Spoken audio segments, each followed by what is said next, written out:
మన VVIT university absolute discipline, absolute education. Welcome to Suman TV. నేను Vijay. Present Hyderabad నుంచి ఇక్కడకు డెహ్రాడూన్కి వచ్చాను. అంటే డెహ్రాడూన్ అంటే ఇది ఉత్తరాఖండ్కు సంబంధించిన క్యాపిటల్ సిటీ. డెహ్రాడూన్ ఎయిర్పోర్ట్ లో ఉన్నాను. ఈ డెహ్రాడూన్ ఎయిర్పోర్ట్ చాలా అందంగా ఉంటుంది. అంటే ముందుగా నేను హైదరాబాద్ నుంచి బయలుదేరితే ఫ్లైట్ లో కేవలం ఒక 2 గంటల జర్నీతో ఇక్కడికి వచ్చాను. సార్ మేమైతే కేవలం కేదార్నాథ్, హరిద్వార్, రిషికేష్ ఈ కేవలం షార్ట్ టైంలో వీటిని ఎలా ఫినిష్ చేయాలి దానికోసం మేము హైదరాబాద్ నుంచి టీం వచ్చాం. సో ఆ డీటెయిల్స్ అన్ని కూడా మీకు ఈ వీడియోలో చూపించే ప్రయత్నం చేస్తున్నాం. రండి.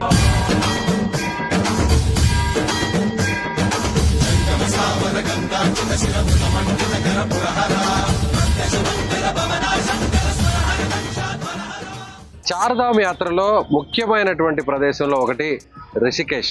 రిషికేష్ ఈ పేరు చెప్పగానే మనకి ప్రధానంగా గంగా నది గుర్తొస్తుంది. ఎందుకంటే హిమాలయ పర్వతాల్లో ఎగువ ప్రాంతంలో వేల అడుగుల ఎత్తున పుట్టినటువంటి గంగమ్మ అలా కొండల మధ్య జాలువారుతూ మైదాన ప్రాంతానికి చేరుకునేటువంటి ప్రదేశం రిషికేష్.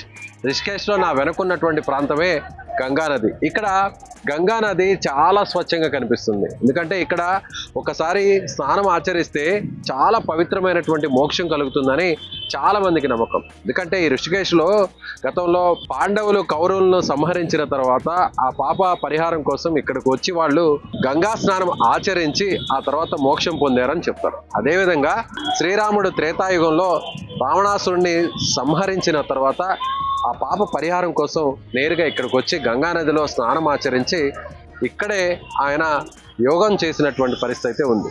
అదేవిధంగా ఆయన అప్పుడు ఇటువైపు నుంచి అటువైపుకు అంటే ఈ 2 ఘాట్లకు చేరుకొని ఈ నదిని దాటడం కోసం అప్పట్లో ఆయన శ్రీరాముడు తన బాణంతో బ్రిడ్జిని నిర్మించి తన పరివారాన్ని అంతా కూడా ఆ బ్రిడ్జ్ మీద నుంచి అవతలి ఒడ్డుకు తీసుకెళ్లాడని చెప్తారు. అందుకే ఇక్కడ మనం చూడొచ్చు రామ్ జూలా, అలాగే సీతా జూలా, లక్ష్మణ జూలా అని 3 రకాల బ్రిడ్జిలు ఇక్కడ కనిపిస్తుంటాయి.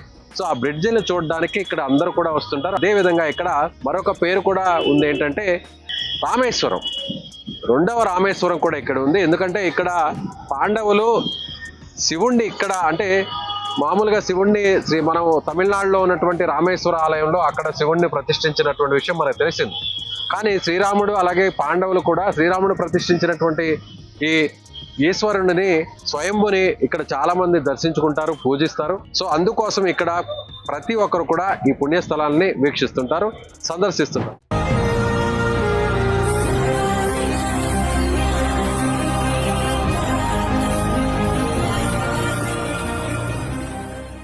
ప్రస్తుతం నేనైతే రిషికేష్ లో ఉన్నాను.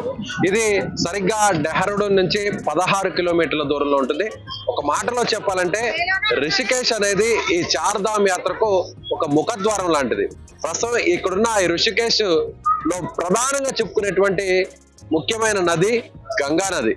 గంగా నది నుంచి మనం ప్రత్యేకంగా చెప్పాల్సిన అవసరం లేదు. ఎందుకంటే మన భారతదేశ చరిత్రలోనే గంగా నదికి ఉన్నటువంటి ప్రత్యేకమైన స్థానం అంతా ఇంత కాదు. ఇక్కడ పుణ్య స్నానం ఆచరిస్తే ప్రతి ఒక్కరికి మోక్షం కలుగుతుంది, చేసినటువంటి పాపాలన్నీ కూడా తొలగిపోతాయని కూడా అందరూ నమ్ముతుంటారు. సో ఈ గంగా నది 2 జిల్లాల మధ్య ప్రవహిస్తుంది. ప్రస్తుతం నేను ఇక్కడ నిల్చున్నటువంటి ఘాటు ఒక జిల్లా అయితే ఉత్తరాఖండ్ లో ఉన్న రాష్ట్రంలో, అటువైపు ఉన్నటువంటి ఆ ఘాటు మరొక జిల్లా. అంటే 2 జిల్లాల మధ్యలో ఈ గంగా నది ప్రవహిస్తుంది. ముఖ్యంగా రిషికేష్ గురించి చెప్పాలంటే పైన ఎగువ ప్రాంతాల్లో అంటే గంగా నది పుట్టిన స్థానం నుంచి కొండల మధ్య జాలువారుతూ నేరుగా ఆ గంగా నది ఇక్కడ మైదాన ప్రాంతంలోకి ఎంటర్ అవుతుంది. సో ఇక్కడ ఈ రిషికేష్ నుంచే ఈ గంగా నది ఆ తర్వాత హరిద్వార్కు చేరుకుంటుంది. అలా మొత్తం భారతదేశం అంతా ప్రయాణించి ఇది ముఖ్యంగా ఇతర సముద్ర మార్గాల్లో కలిసేటువంటి పరిస్థితులు. ముఖ్యంగా ఇక్కడ ఈ గంగా నది ఇక్కడ నుంచి ప్రయాణించి ఉత్తరాఖండ్, ఆ తర్వాత ఉత్తరప్రదేశ్, అలాగే మిగిలినటువంటి పశ్చిమ బెంగాల్ ఈ ప్రాంతం గుండా ప్రయాణిస్తుంటుంది. అంటే ఇక్కడ గంగా నది కాశీ వరకు చేరుకున్న తర్వాత కాశీలో మనకి కలుషితంగా మారిపోతున్నటువంటి విషయం తెలిసిందే. కానీ ఇక్కడ మాత్రం చాలా ప్యూర్ గా, చాలా స్వచ్ఛంగా ఉంటుంది. అందుకే ఇక్కడ స్నానం ఆచరించినా కూడా చాలా మంది మోక్షం కలుగుతుంది అంటున్నారు. దాంతో పాటుగా ఇక్కడ ఆ గంగా నదిలో ఉన్నటువంటి పవిత్రమైనటువంటి ముఖ్యంగా ఆ మినరల్స్ కానీ లేదా ఆరోగ్యపరంగా కూడా మనకి రావాల్సినటువంటి ఎనర్జీ కూడా ఖచ్చితంగా ఇక్కడ వస్తుంది. అందులోనూ పాజిటివ్ ఎనర్జీ ఖచ్చితంగా వస్తుందని మాత్రం చెప్పవచ్చు. సో ముందుగా ఇక్కడికి వచ్చే వారందరూ కూడా ఈ గంగా నదిలో స్నానం ఆచరిస్తారు. ఇక్కడ నుంచి అటువైపు చూసినట్లయితే మీరు ఇటువైపు చూడవచ్చు, ఇది రాంజులా అంటారు. అంటే రాముడు బ్రాహ్మణ హత్య చేసిన తర్వాత, అంటే రావణాసుడిని చంపిన తర్వాత ఆ పాపాన్ని పోగొట్టుకోవడం కోసం తన పరివారంతో కలిసి రాముడు ఇక్కడికి వస్తాడు. రాముడు, లక్ష్మణుడు, సీతాదేవి ఇక్కడికి వచ్చి ఆ పాపాన్ని తొలగించుకొని మోక్షం కలగడం కోసం ఇక్కడికి వచ్చి గంగా నదిలోనే స్నానం ఆచరిస్తారు. సో ఇక్కడికి వచ్చేటువంటి క్రమంలో ఈ ప్రాంతం నుంచి అటు ప్రాంతానికి వెళ్ళడం కోసం తన సైన్యంతో, వానర సైన్యంతో, తన పరివారంతో అక్కడికి వెళ్ళడానికి ఆ బ్రిడ్జ్ మీద ప్రయాణిస్తారు. సో దాన్నే రామ్జులా అంటారు. సో వెళ్దాం రండి, మనం కూడా లోపలికి బోట్లకు వెళ్ళేటువంటి ప్రయత్నం చేద్దాం. నమో నమో శంకర భోలేనాథ శంకర జయ త్రిలోకనాథ శంభురే శివాయ. ఎస్, ప్రస్తుతం ఈ గంగా నదిలో చాలా మంది బోట్ షికార్కి వెళ్ళాలంటే కూడా ఇక్కడ లోకల్ గా బోటింగ్ కూడా ఉంటుంది. ఒక్కొక్కరి దగ్గర ఒక 50 రూపీస్ వరకు చార్జ్ చేసి సో అటువైపు ఉన్నటువంటి ఘాట్ నుంచి ఇటువైపు ఘాట్ వరకు కూడా తీసుకెళ్తారు.